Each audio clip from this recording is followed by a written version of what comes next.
ఇంతమందికి చాలా ఇబ్బందికరంగా ఉంది. ఇది మేము ఇక్కడ ఫ్లాట్స్ కొన్నప్పుడు మాకు ఇక్కడ 4000 గజాల పార్కు స్థలం ఉంది అని చెప్తేనే మేము కొనుక్కున్నాము. అన్నిటికీ మాకు బడికి గుడికి కంఫర్ట్గా ఉంటుంది, పిల్లలు ఆడుకోవడానికైనా జెండా ఎగరేయడానికైనా అన్ని ప్రతి ఒక్క సౌలత్ వస్తుందని మేము కొనుక్కున్నాము.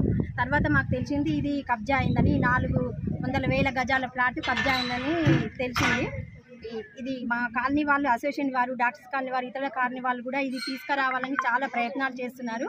రీసెంట్గా మన హైడ్రా కమిషనర్ గారు కూడా పిటిషన్ ఇచ్చారు. వాళ్ళు పెద్ద మనసుతోటి ఈ సమస్యను న్యాయాధిపరంగా చూసి వాళ్ళు ఈరోజు మా దగ్గరికి వచ్చి దీనికి వారందరికీ మా కృతజ్ఞతలు. ఇది కోర్టు న్యాయస్థానంలో కూడా ఈ కేసు నడుస్తుంది. మా వాళ్ళందరూ తిరుగుతున్నారు, చాలా కష్టపడి వాళ్ళ పనులు వదిలిపెట్టుకొని కాలనీ వాళ్ళు, అసోసియేషన్ వారు, పక్క కాలనీ వాళ్ళు కూడా, పక్క కాలనీ శ్రీనన్న, రాంపల్లి శ్రీనన్న కూడా ఆయనే పక్క కాలనీ ఉన్నా కానీ ఆయన కూడా కృతజ్ఞతతోటి తిరుగుతున్నాడు సార్.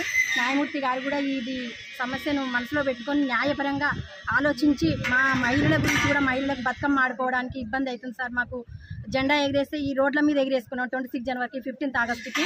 మున్సిపాలిటీ వాళ్ళ అధికారులు వచ్చి దాన్ని అబ్జెక్షన్ చేశారు. మాకు